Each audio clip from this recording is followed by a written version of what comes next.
What up, niggas? This will be a quick introduction for real. I just want to say before I play this video that I think, it was 2018. I was talking about Alex Jones. And I said that people was leaving me comments about people like Alex Jones and other people talking about, you can't listen to them. They're disinformation agents and all this shit. And I've been saying this since I've started on YouTube in 2016 that it doesn't matter who you are listening to. You can learn from anybody.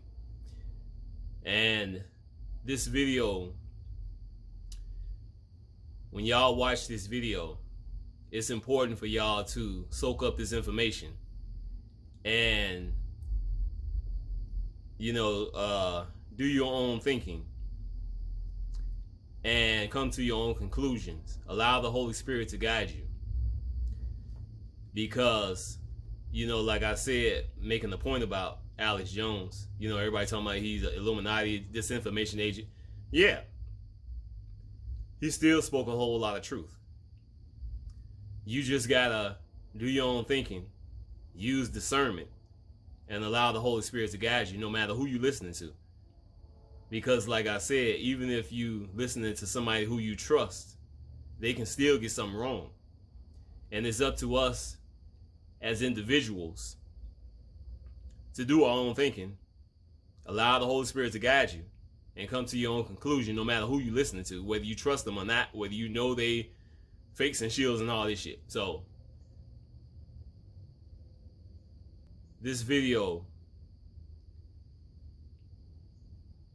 is important.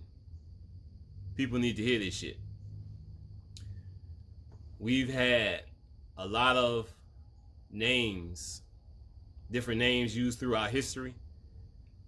We've had a lot of lies and half-truths that's been told to us throughout our existence in this reality, at this particular incarnation that we in. So it's important for y'all, when y'all watch this video, take out of it what you can and do your own thinking. Allow the Holy Spirit to guide you. And remember, if you hear something that you don't like or you don't believe, don't automatically disregard it. If you hear something that you like and you believe, don't automatically accept it either.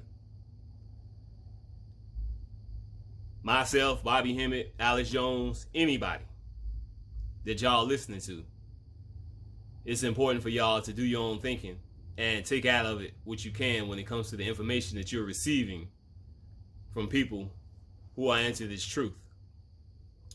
So with that being said, y'all been following me for a minute. Y'all know I've made a number of videos using Bobby Hemmitt's audio or video, whatever the case may be.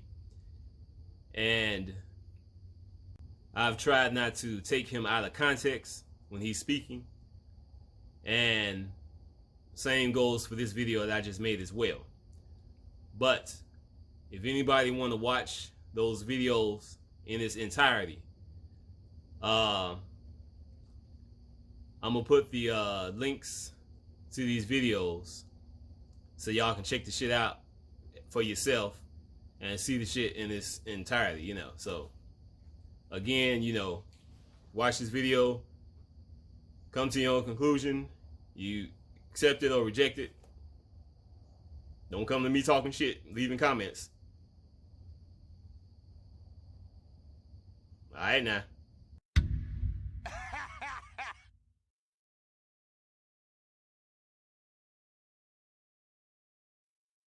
They study the cosmology of the universe, and you best believe it's not just the Kabbalistic side. They even study the Egyptian side and anything they can get their hands on,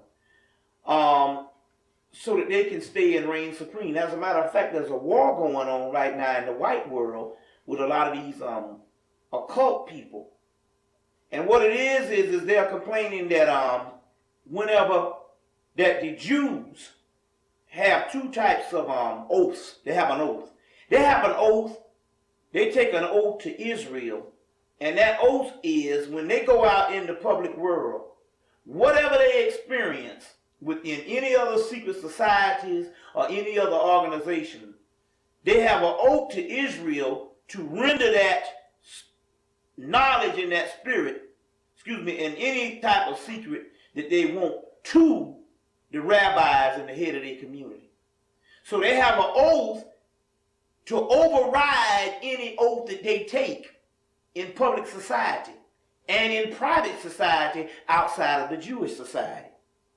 So they got a war now that you got them that come into these particular organizations, and because they only have an allegiance to so-called white Israel, that there is no secret too great that white Israel don't supposed to get. So there's a big occult war going on around the country with these people, with these Hasidic Jews or whatever, trying to corner the market on all knowledge, because they know ultimately that we are the original ones, and they are an imitation of Israel, or basically, is it really? And so that has a lot to do with it. So you best believe they don't just study the Kabbalistic aspect. They are into just about everything they can get their hands on. Well, why not? They are not the original Hebrews no way. So obviously they have to get their hands on all of it to make this system whole. You see. Now, are they using the magical and the Yeah, they are the main ones. As a matter of fact, basically, late in my studies, I found out that in actuality, they are some of the primary figures that is behind most of your holidays and different things like that. They do certain. Why you think they got all these Jewish holidays? You figure of people that can't even trace their history back to Spain. What the hell they got all these Jewish holidays? That's because they are constantly trying to do certain rituals to make white civilization stay on top. As a matter of fact, let me explain this to you. The other Gentiles look for this Jew as his ultimate priest. Number one, he figured if they can somehow, like you say, make some type of connection with black people, that maybe they might be saved if they have an allegiance with this particular Jew. So what they do is everybody cartels the damn Israel, or the is it reallies, you see. Because somehow these people know that Christianity is as fake as an $8 bill. And they got to have some type of ancient, now don't get me wrong, Christianity as a religion is fake. Christianity as a mystical system comes out of Coptic Egypt. And it is just as metaphysics as ancient hieroglyphic Hemmitt. Let's make the distinction. Moralistic, organized Christianity is fake. Ancient Christianity and ancient Christian mysticism predates Christianity, and one has nothing to do with the other, but one is the real one and the other one is a plagiarized version. Let's get that right.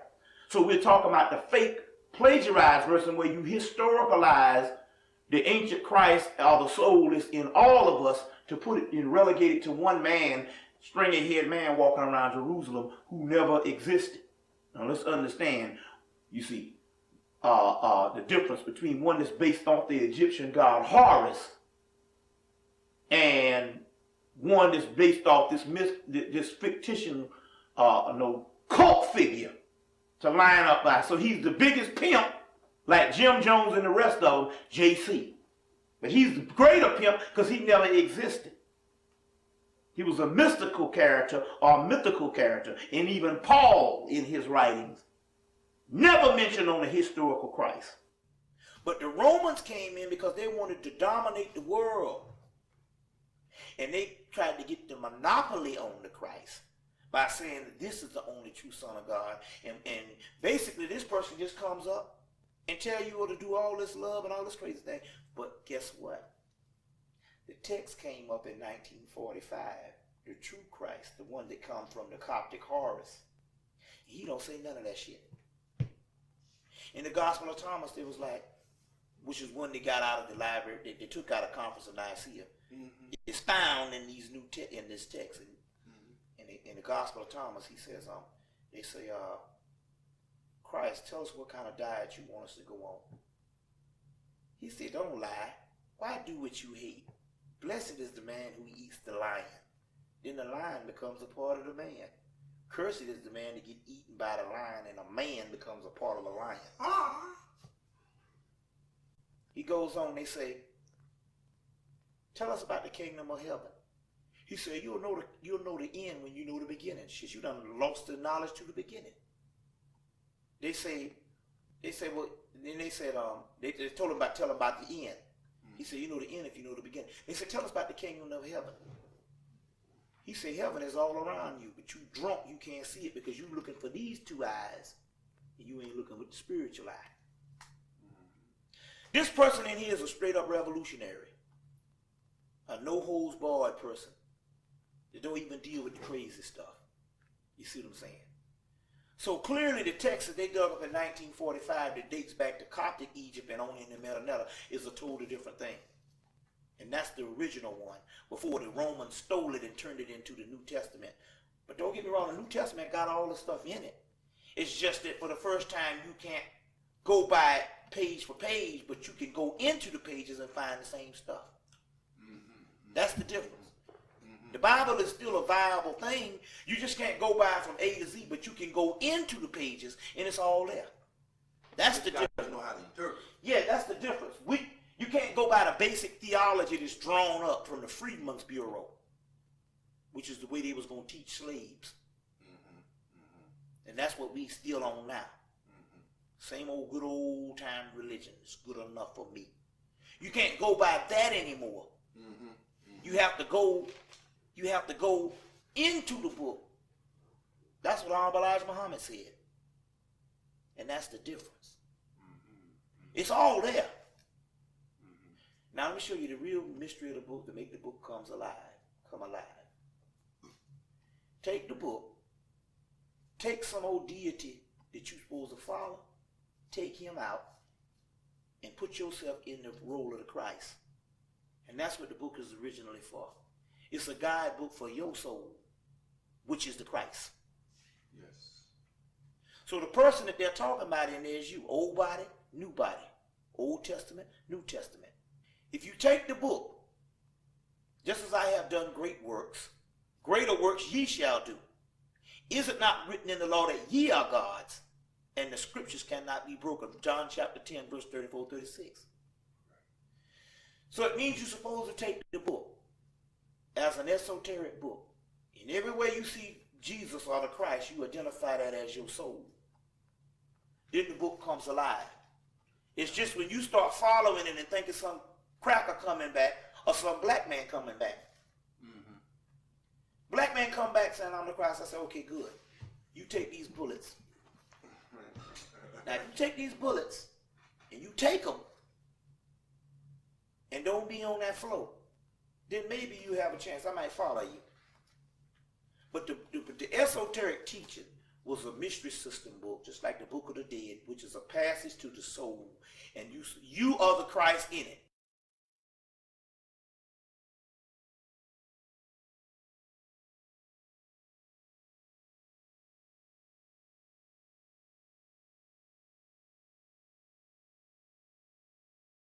Why is it that you can't find no black Hebrew or no modern day white Jew to bear witness to the Jesus thing? You would figure if a person gonna give you the Messiah, that's something hell to take. Everybody talk about a Jewish Messiah, but yet you can't find no Jew to bear witness to that. That's true. What is that? Because the Jew knew, like all the other ancient people in the world. See, the Jew knew that first of all, that was some Roman propaganda of the Hebrew. He knew, just like the Egyptian knew, just like the Greek knew, just like the Mesopotamian knew, like the Babylonian knew, like the ancient African knew, that the Christ that is to come can only come one time in history. First of all, there's two things. First of all, Christ is a title. And we all are the living Christ, because Christ is the level we can rise to. But the Christ, the true Christ, that is supposed to be the end all and be all, he can only come one time in history. And that's at the end of the world. Now I'll tell you why I know this. Because I done studied alchemy to know this. And you can quote me on this. When the true manifestation of Christ comes, the physical earth would cease to be. For the mere fact that we got a physical earth, whatever teachers or whatever couldn't have been the true Christ. The Hebrews knew this. The Hebrews said, wait a minute, hold on. We get our origin in Egypt. And the Egyptians knew, like everything else, Horus comes, and Horus comes to kill. To kill? To kill. Or Horus comes to kill. Kill. The true Christ never taught love. That's some Roman bullshit to keep a people docile. All you got to do is just take my word for it. You go and study you can go to Greek and study Hercules. That's the Greek Horus or Apollo. But you can study Horus or Heru. You can find out something about Heru. I'm going to tell you what this is. You won't find no text in Egypt where Heru is talking about love. Heru does one thing and one thing only. He kicks ass. That's all he does. He kills motherfuckers. That's it. That's what he does. The Greek version is Hercules, which is the same story, because he don't do but one thing. From the time he born to the time he die, he kills everything in sight. Cleaning house. So the Hebrews knew. They knew that when they was talking about a person coming back, talking about all this love and all this kind of thing, they said the true Christ coming back to kill the world. You see what I'm saying? Get the house in order. He's the God of Ecclesiastes with the blood on the sword. He's the God of Revelation. They had blood dripping from them.